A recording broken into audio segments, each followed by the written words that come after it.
The easiest way to discover a person's character is to give them power. The hardest way is to take yours away. On a cold Thursday evening in late October, when a steady rain turned Manhattan's streets into shimmering ribbons of reflected light, a man worth nearly $12 billion stepped out of a yellow cab, wearing a charcoal jacket with a frayed cuff and shoes polished just enough to avoid attention. No chauffeur opened his door. No security team cleared a path. No one recognized Alexander Hayes as the founder of Hayes Hospitality Group, the billionaire whose name quietly appeared on more luxury restaurants across America than most people realized. That anonymity was exactly what he wanted. For nearly a decade, Alexander had conducted unexpected visits to his own restaurants without warning anyone. Consultants lied. Executives rehearsed. Reports could be polished. But ordinary moments never lied. A single dinner service revealed more truth than 6 months of management meetings. Across the city, dozens of restaurant managers believed excellence came from perfect numbers on quarterly reports. Alexander believed excellence appeared only when no one thought the owner was watching. Tonight, he had chosen Hawthorne House, one of his newest fine dining locations on the Upper West Side. It had earned glowing reviews, record-breaking revenue, and endless praise from regional executives. Somehow, that made him trust it even less. As he pushed open the heavy oak door, warm air scented with rosemary, butter, and fresh bread wrapped around him. Crystal chandeliers scattered soft light across polished walnut floors while the gentle notes of a piano drifted through conversations spoken in quiet confidence. Expensive suits mixed with elegant dresses, expensive watches caught flashes of light, and servers moved through the room with practiced precision. Everything looked flawless, almost too flawless. The hostess greeted him with a rehearsed smile that disappeared the instant she noticed his ordinary clothes. Her eyes traveled briefly across his jacket before settling into polite indifference. "Table for one?" she asked. Alexander nodded. "If there's room." She glanced toward the dining room, then toward another couple dressed in designer clothing entering behind him. "It may be a little wait." Alexander simply smiled. "I have time." While the hostess searched her screen with exaggerated concern, another voice interrupted gently. "Table 12 just became available." The words were calm, soft, almost impossible to notice above the piano, yet they somehow changed the atmosphere. Alexander turned. A young waitress stood beside a service station, holding 2 neatly folded linen napkins. Her black uniform was simple, perfectly pressed, her blonde hair tied back in a practical ponytail. She couldn't have been older than 24. Her blue eyes carried neither nervousness nor forced enthusiasm, only quiet attention. "If Mr. Collins already left," she continued politely. "Table 12 was reset 5 minutes ago." The hostess blinked. "Right, you're correct." She forced another smile toward Alexander. "Please follow her." Alexander noticed something immediately. The young waitress hadn't corrected her coworker to show off. She had simply noticed a fact everyone else overlooked. Small observation. Quiet delivery. No embarrassment. "Interesting. Good evening," she said as she guided him through the dining room. "My name is Emma Sullivan. I'll be taking care of you tonight." Her voice carried the easy confidence of someone who respected her work without trying to impress anyone. Alexander glanced around as they walked. 2 servers whispered near the wine station. A manager laughed too loudly beside a private dining room. A busser hurried past carrying stacked plates with obvious anxiety. Emma noticed every movement without staring at any of them. She pulled out his chair before placing a menu neatly in front of him. "Can I start you with still or sparkling water?" "Tap water is fine," Alexander answered. It was always his first test. Expensive restaurants often judge customers by that answer alone. Emma simply nodded. "Absolutely." No hesitation. No judgment. No disappointed smile. Just professionalism.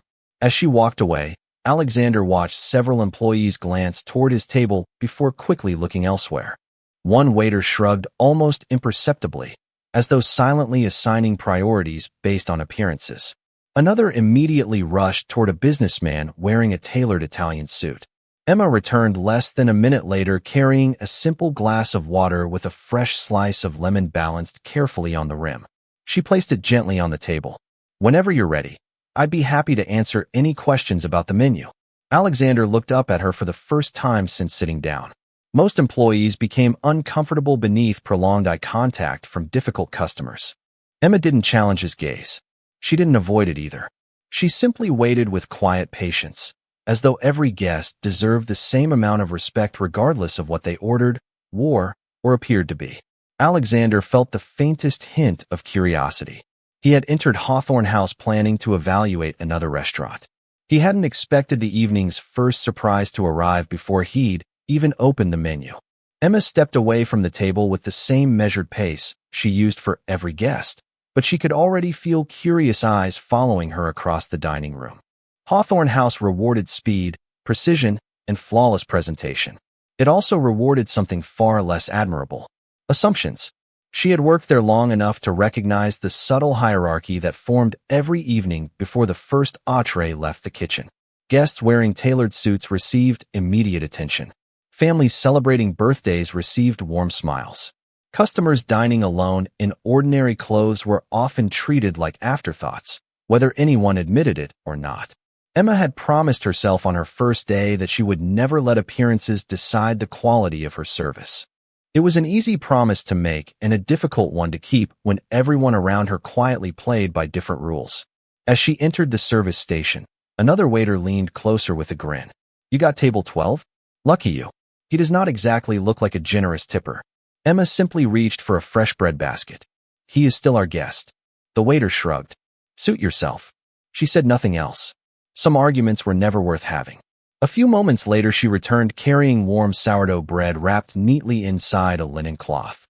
She placed it gently on Alexander's table before setting a small dish of whipped butter beside it. "The bread just came out of the oven," she said. "Please be careful. The plate is warm." Alexander thanked her quietly before picking up the menu again. His eyes scanned every item without really reading a word. He was watching the restaurant instead. Near the open kitchen, a manager complimented a wealthy regular by name while ignoring an elderly couple waiting patiently to ask for another cup of coffee. At another table, two servers competed for the attention of guests who looked like corporate executives. Every movement revealed invisible priorities. The restaurant looked elegant. The culture beneath the polished surface was still uncertain. Emma returned with her order pad. "Have you decided, sir?" Alexander closed the menu. "I have a few questions first." "Of course. Which entree would you recommend if you were paying for it yourself?" It was another quiet test. Many servers automatically recommended the most expensive dish. Emma paused for only a second. "Honestly, I would recommend the roasted chicken." Alexander raised an eyebrow. "Not the dry-aged ribeye?" She smiled gently. "The ribeye is excellent if you're craving steak, but our chef changes the herbs on the roasted chicken every week depending on what is freshest. It is my favorite meal on the menu." "So you are recommending the less expensive option?" "I am recommending the better experience." Alexander nodded slowly. "I will have the chicken." "Excellent choice." She finished writing before asking, "Would you like any wine pairing?" "No, thank you." "Very well." She collected the menu and disappeared toward the kitchen. Alexander watched her stop briefly beside an elderly woman sitting alone near the window. The woman seemed confused while reading the dessert menu. Emma quietly crouched beside the table, pointed to two selections, and patiently explained the difference without rushing her. No manager had instructed her to do that. No expensive review depended on that conversation. She simply noticed someone needed help. A loud voice interrupted the calm atmosphere. "Excuse me." A businessman several tables away frowned at his untouched appetizer. "This is not what I ordered." Another server froze, clearly overwhelmed. Before the situation escalated, Emma stepped beside her coworker. She glanced once at the plate, then at the order ticket. "The kitchen prepared table 16 instead of table 14, she said softly. "I will fix it." Her tone carried no blame, only solutions. Within seconds, she had exchanged the plates, apologized sincerely to both guests, and thanked the kitchen without embarrassing anyone. The dining room settled back into its comfortable rhythm almost immediately. Alexander leaned back slightly in his chair. Most people solved problems after emotions appeared. Emma seemed to prevent emotions from appearing at all.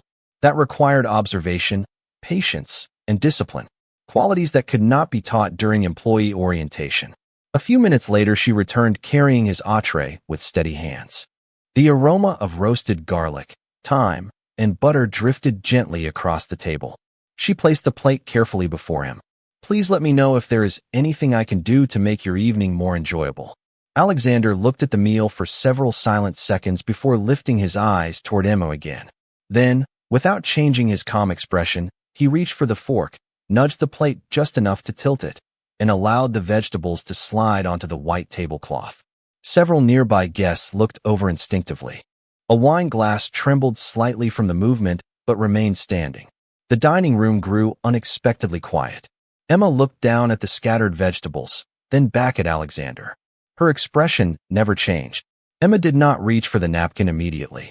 She looked first at the overturned vegetables, then at the untouched plate, and finally at Alexander with the same composed expression she had worn since welcoming him through the front door. Around them, conversations softened into cautious whispers. A nearby couple paused halfway through their meal. One server froze beside the wine station, while another glanced nervously toward the dining room manager. Everyone expected the young waitress to apologize, panic, or call for help. Emma did none of those things. Instead, she offered a small, reassuring smile. "I am sorry that your meal is no longer presentable," she said evenly. "Allow me to make this right." Alexander folded his hands on the table. "That depends on what you consider right." It was the first edge in his voice all evening. Emma nodded once. "Then perhaps I should begin by understanding what disappointed you." Alexander watched her carefully. Most employees rushed to defend themselves the moment a customer appeared unhappy. They explained. They blamed the kitchen. They blamed accidents. They blamed timing. Emma had done something different. She had asked a question. "Do you believe this happened by accident?" Alexander asked. She lowered her eyes briefly toward the tablecloth before answering. "I believe accidents and choices often look similar until we understand the reason behind them." That answer lingered in the air longer than either of them expected. Alexander almost smiled. "Almost. Interesting." Emma picked up a clean linen napkin and carefully covered the scattered vegetables before signaling discreetly toward a busser. "Please bring a fresh tablecloth when you have a moment," she said softly. "There is no rush." The young busser looked relieved by her calm voice and hurried away. No one else at nearby tables seemed disturbed anymore.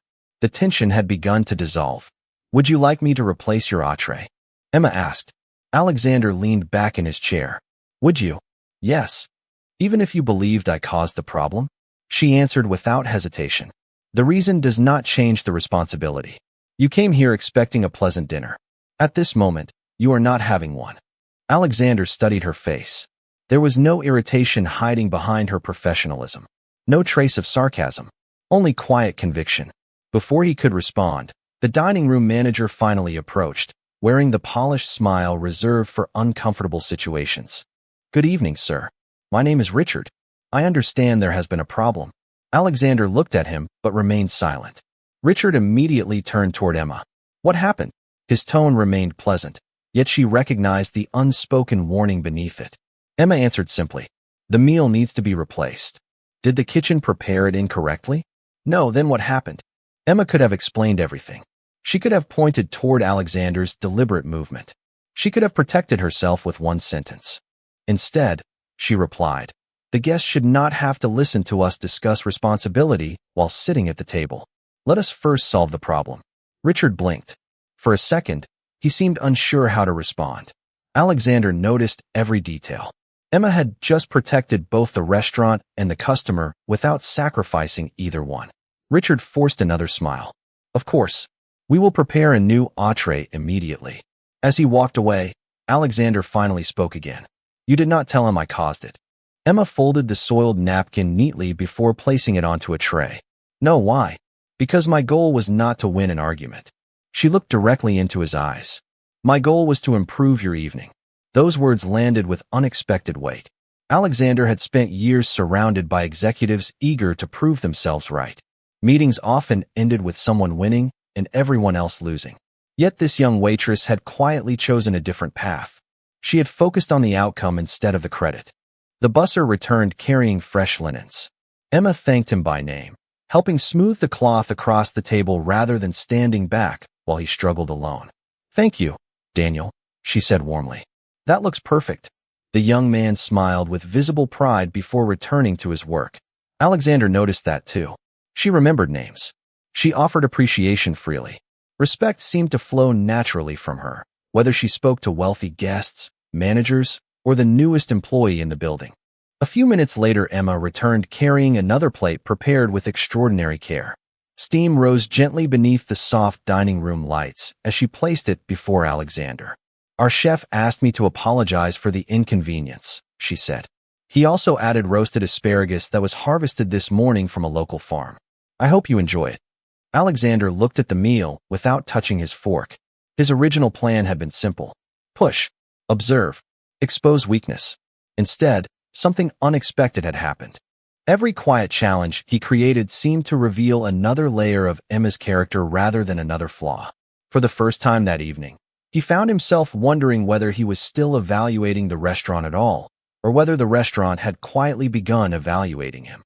Alexander allowed several quiet seconds to pass before lifting his fork. He tasted the first bite without expression, then set the utensil back on the table with deliberate care. Emma remained nearby, not hovering, simply making herself available should he need anything else. Most guests appreciated attentive service. A few preferred distance. She had learned to recognize the difference. "The chicken is excellent," Alexander said at last. "Thank you," Emma replied. "I will let the chef know. Sit down for a moment." Several nearby employees glanced toward the table.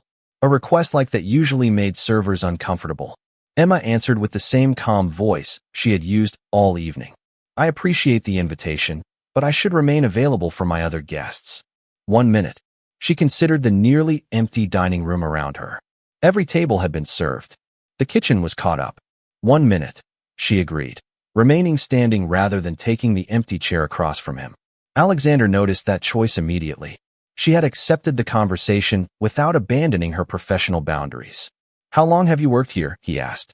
"Almost 18 months. "And you enjoy serving people?" "I enjoy helping people feel welcome." "There is a difference?" "A very big one."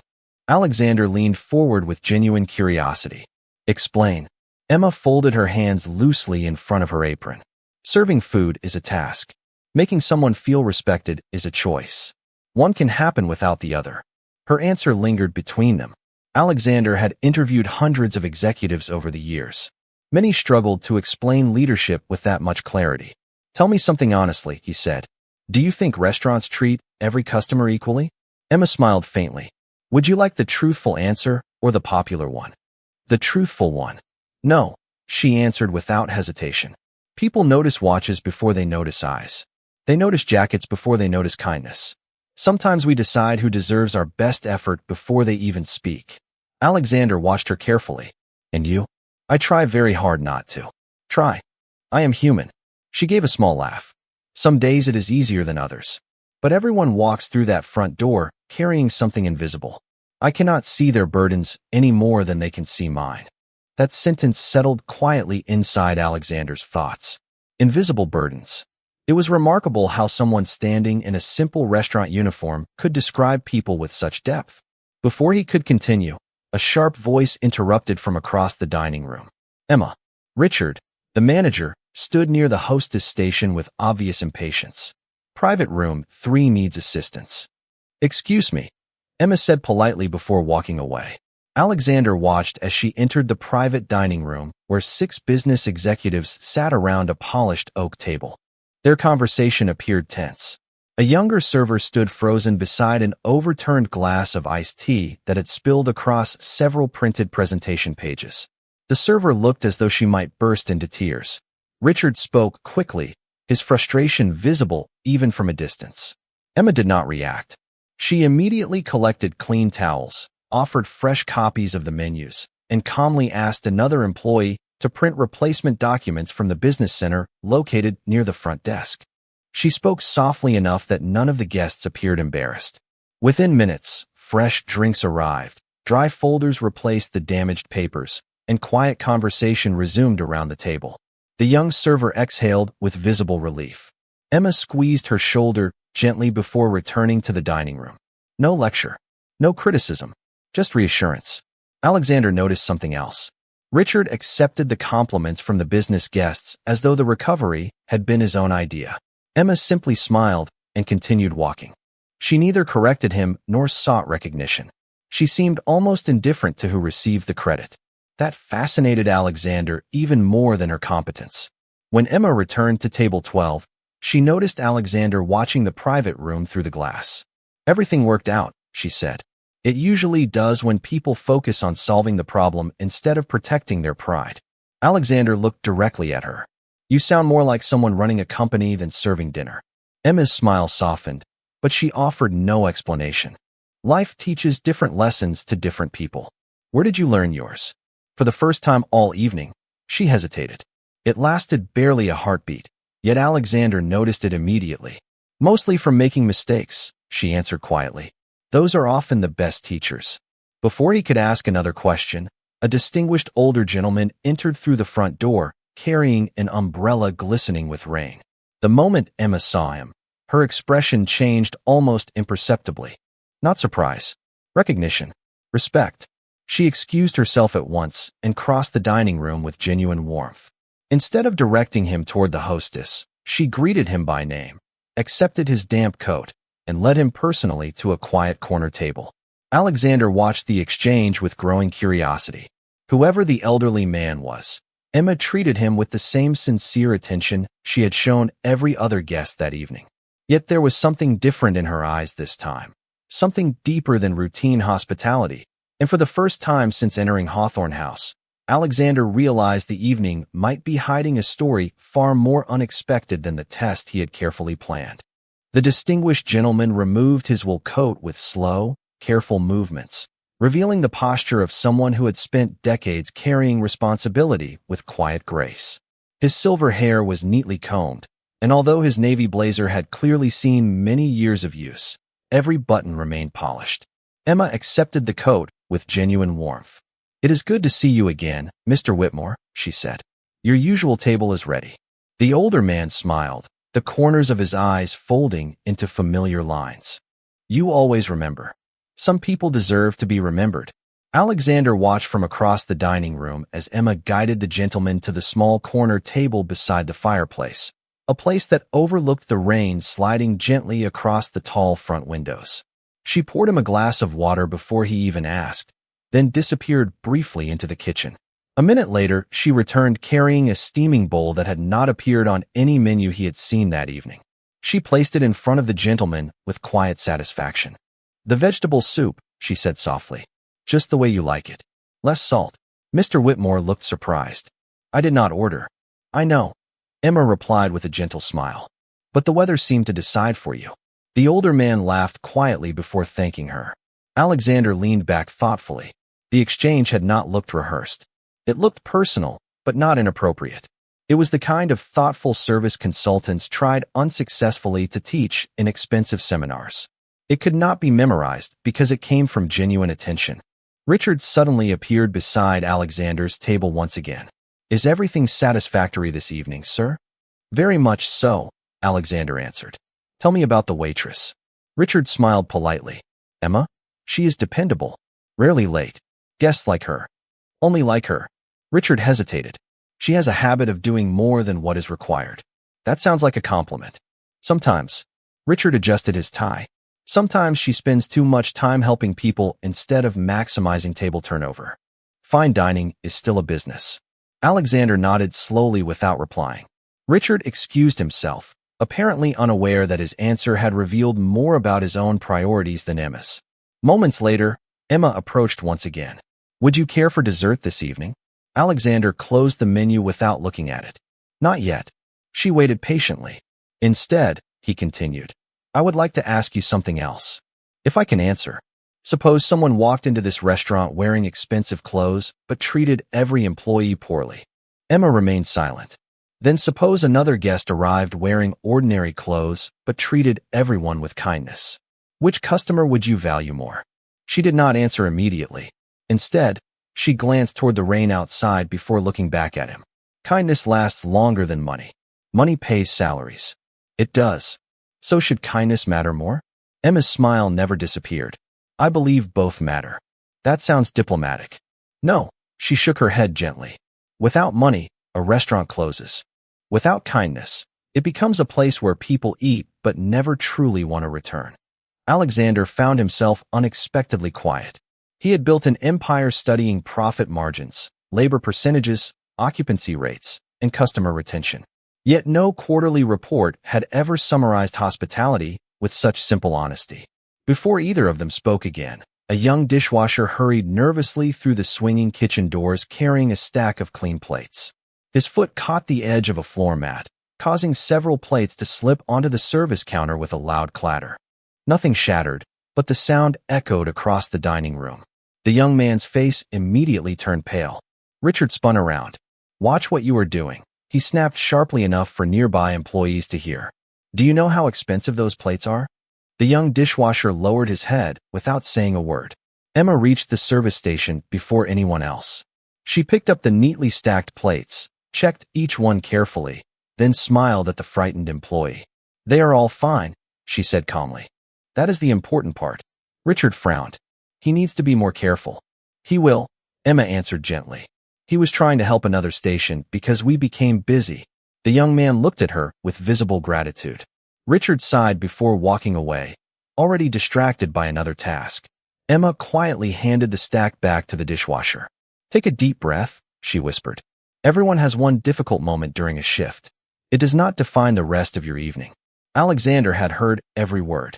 He noticed that Emma had defended the young employee without embarrassing the manager. She had protected dignity instead of assigning blame.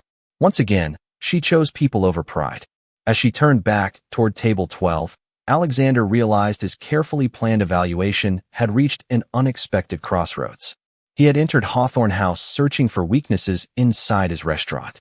Instead, with every passing minute, the quiet waitress standing before him was exposing blind spots inside his own understanding of leadership. The rain continued to whisper against the tall windows as the dinner rush slowly settled into a quieter rhythm. Candlelight flickered across polished glasses, the piano drifted through familiar melodies, and conversations softened into comfortable murmurs.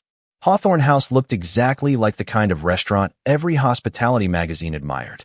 Yet Alexander no longer found himself studying the dining room. His attention kept returning to one person. Emma Sullivan moved through the restaurant without drawing attention to herself, yet somehow every corner she touched became calmer. She noticed empty water glasses before guests looked around for help. She quietly folded a fallen napkin before anyone else saw it on the floor. She thanked the dishwasher as sincerely as she thanked the chef. She carried herself with the quiet confidence of someone who understood that dignity belonged to everyone in the room. Alexander had met executives with less emotional intelligence than the young waitress standing 10 yards away. His instincts, sharpened by decades of building companies, told him there was a story hidden beneath that black uniform. Just then, a raised voice floated from the hostess stand. "We cannot seat your entire party immediately," the hostess explained apologetically. "We only have 2 tables available right now." A family of 8 stood dripping from the rain, including 2 young children and an elderly woman leaning lightly on a wooden cane. The father looked disappointed but remained polite. "We drove almost an hour," he said. "We understand if we have to wait."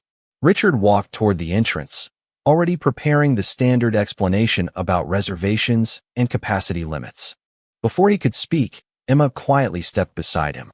She looked across the dining room for only a moment before turning back to the family. "If you would not mind waiting about 5 minutes," she said warmly. "I believe we can make everyone comfortable together." Richard looked confused. "We do not have a table for 8. Emma nodded. "Not yet." She quickly crossed the dining room and spoke softly with 2 couples who had nearly finished their desserts. Neither conversation lasted more than 30 seconds. Both couples smiled, nodded, and gladly accepted complimentary coffee in the lounge area while waiting for their checks. Within minutes, 2 adjacent tables became available.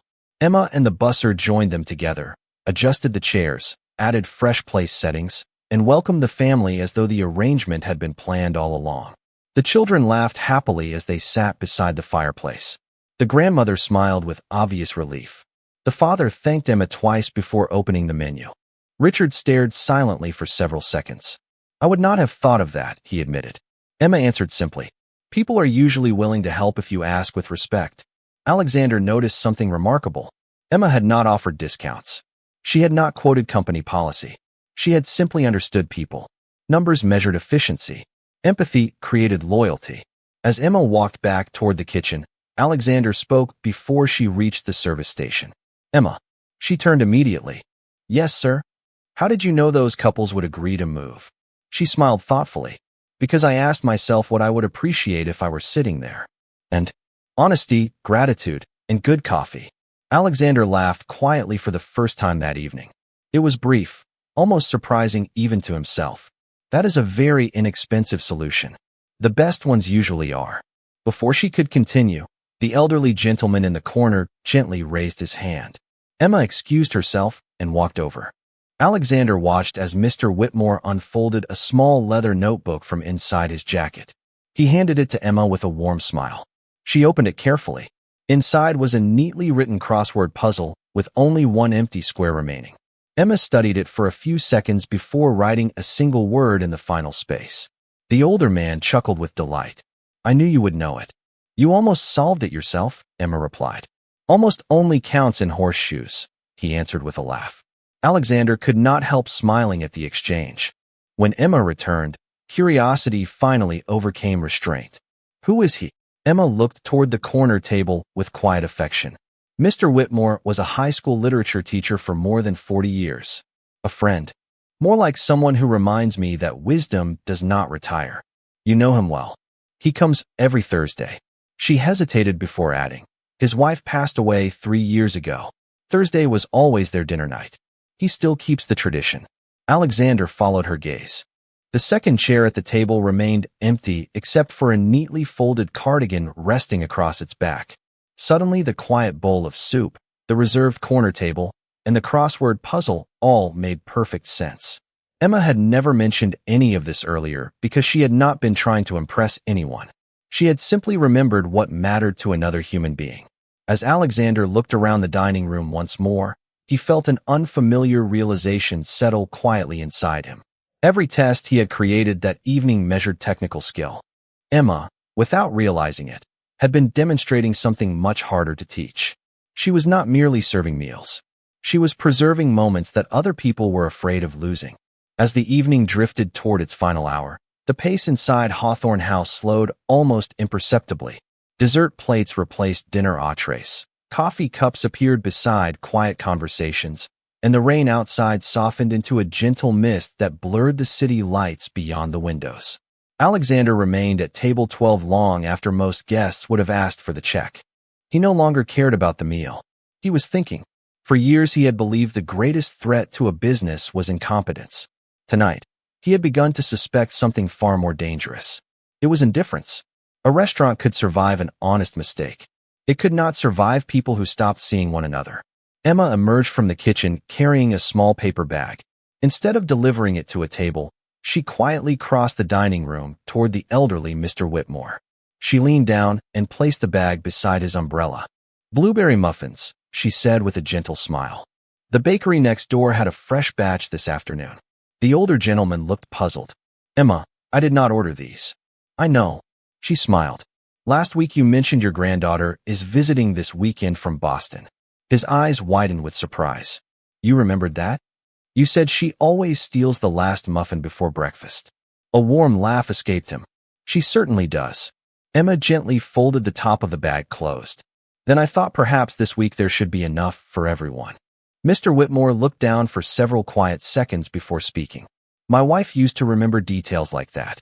Emma rested a hand lightly against the back of his chair.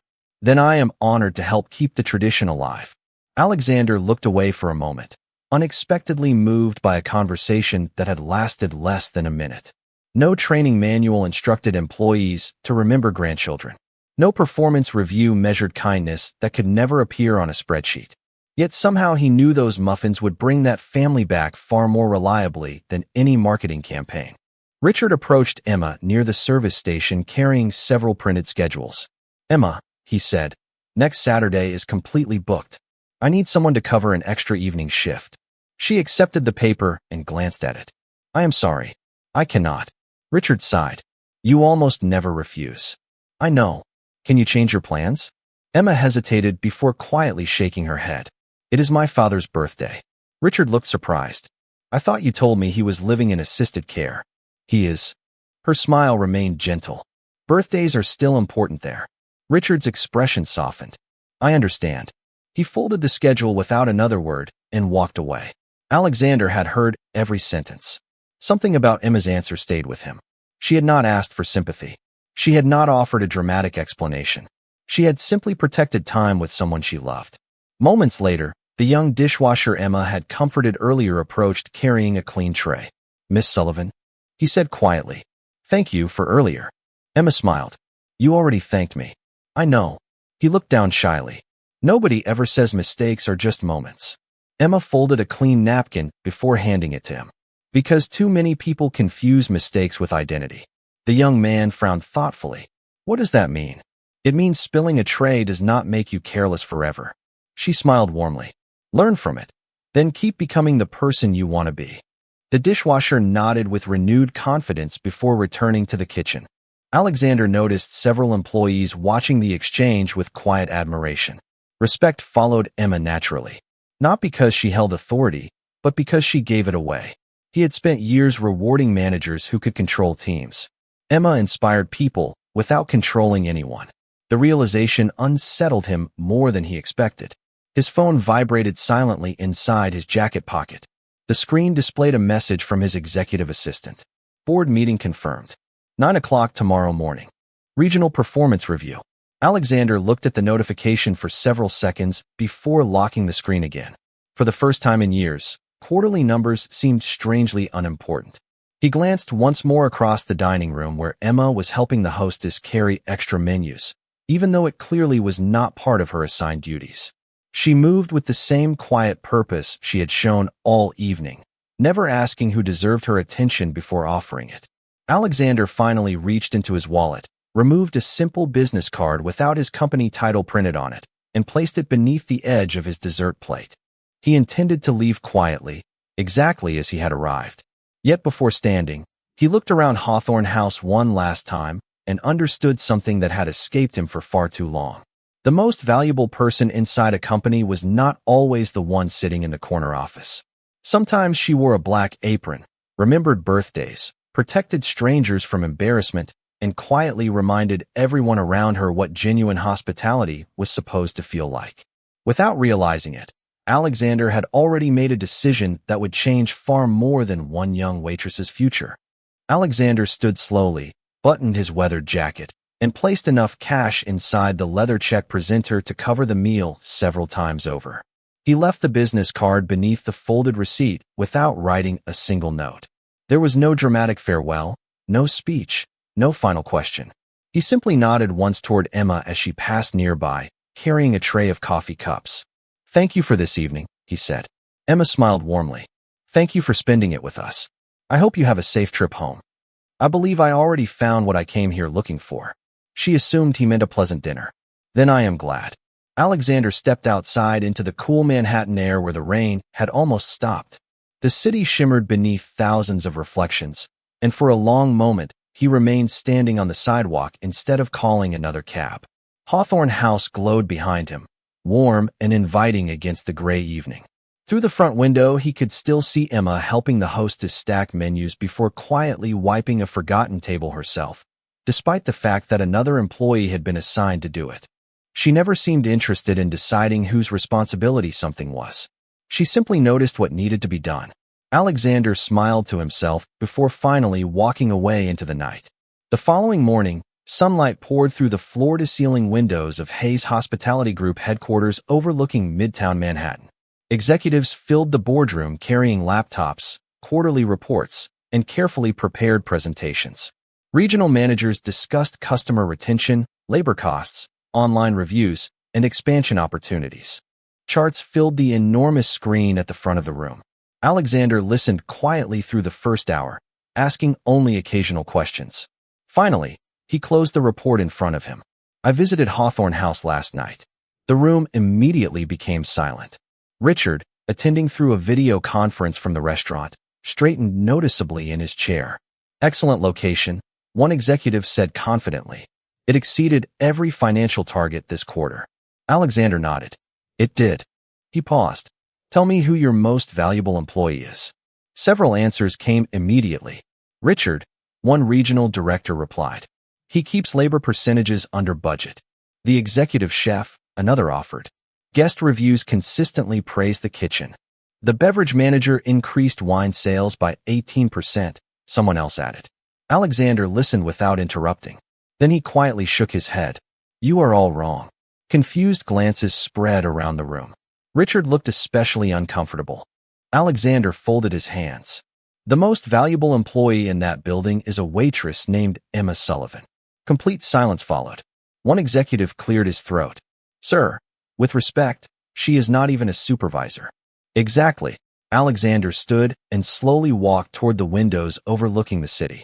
Last night, I watched someone remember a guest's granddaughter, protect a frightened dishwasher, preserve an elderly man's weekly tradition, solve seating problems without offering discounts, calm frustrated customers without assigning blame, and make every person she encountered feel important.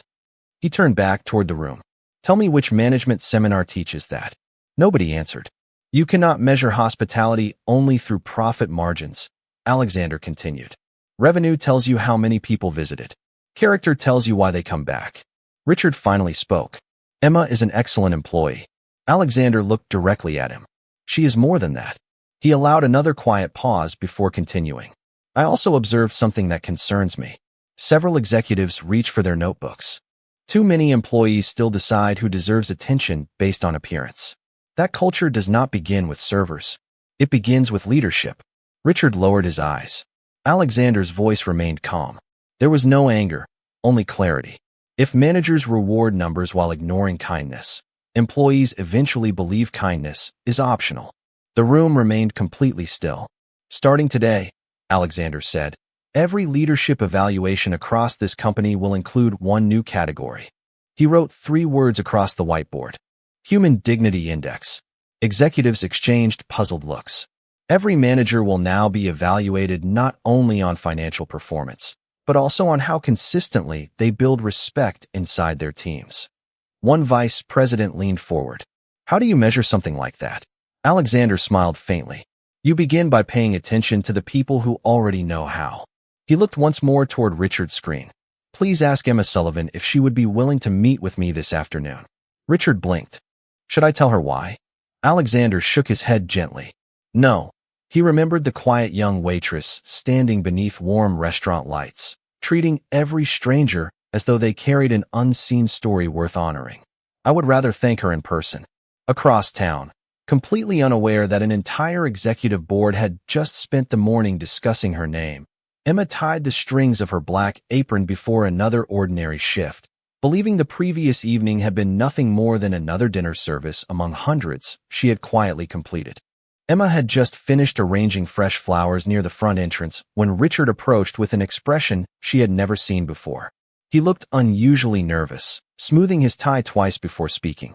Emma, could you come to the private dining room for a few minutes? She glanced toward the lunch crowd beginning to arrive. Is something wrong?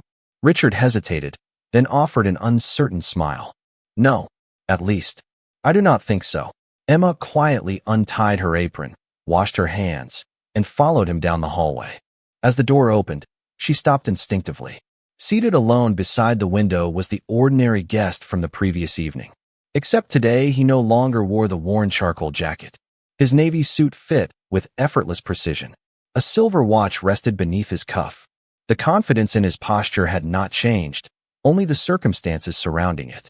Standing discreetly near the wall were several senior executives she recognized only from framed company photographs displayed in the restaurant office. Richard cleared his throat. Emma, this is Mr. Alexander Hayes. She looked from Richard back to the man she had served dinner only hours before. Alexander stood immediately. Good afternoon, Emma. She blinked once before offering the same polite smile she had given him the night before. Good afternoon, Mr. Hayes. There was no panic. No embarrassment. No sudden change in the way she carried herself. Alexander noticed that first. Even after learning his identity, she treated him exactly as she had before. Please, he said, gesturing toward the empty chair. Would you join me for a few minutes? Emma sat carefully, folding her hands in her lap. Richard tells me you wish to speak with me. Alexander nodded.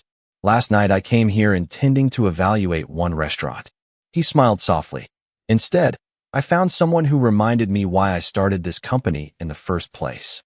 Emma remained quiet. Do you remember asking me whether I enjoyed serving people? She nodded.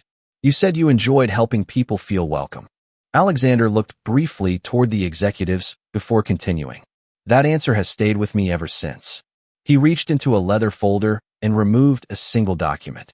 Emma Sullivan, I would like to offer you a new position. Richard smiled with visible anticipation. Several executives exchanged approving glances. Alexander slid the paper gently across the table. Director of Guest Experience Development for Hayes Hospitality Group. Emma looked down at the title but did not immediately reach for it. After a long silence, she looked back up. May I ask you something first? Alexander smiled. Of course. Why me? The room grew still. Alexander answered without hesitation. Because policies can be written by anyone. Character cannot. Emma lowered her eyes thoughtfully. That is very generous. It is deserved. She remained silent for another moment before gently sliding the document back across the table. Richard's eyes widened. One executive looked completely stunned. Alexander simply waited. I cannot accept it. Nobody spoke. Finally, Alexander asked quietly, May I know why? Emma smiled with the same calm warmth she had carried throughout the previous evening. Because the best ideas I shared with you did not come from an office. She looked toward the dining room beyond the glass wall where guests continued arriving one by one. They came from standing out there every day. Alexander listened carefully. If I leave now, she continued, I stop learning from the people who teach me the most. A gentle silence settled across the room. Then Emma added, But if you truly wish to improve every restaurant you own, invite your executives to spend one shift every month serving tables, greeting guests, carrying trays, clearing dishes, and listening without introducing themselves. Numbers explain businesses. Conversations explain people. No one moved. Richard slowly lowered his eyes. Several executives looked almost uncomfortable. Alexander felt something he had not experienced in years. Humility. He stood and extended his hand. Emma rose and shook it. Then I have one more request, he said quietly. Help us build that program. She smiled. One day each month. One day every month. I would be honored. 3 months later, every senior leader across Hayes Hospitality Group completed regular service shifts inside different restaurants throughout the country.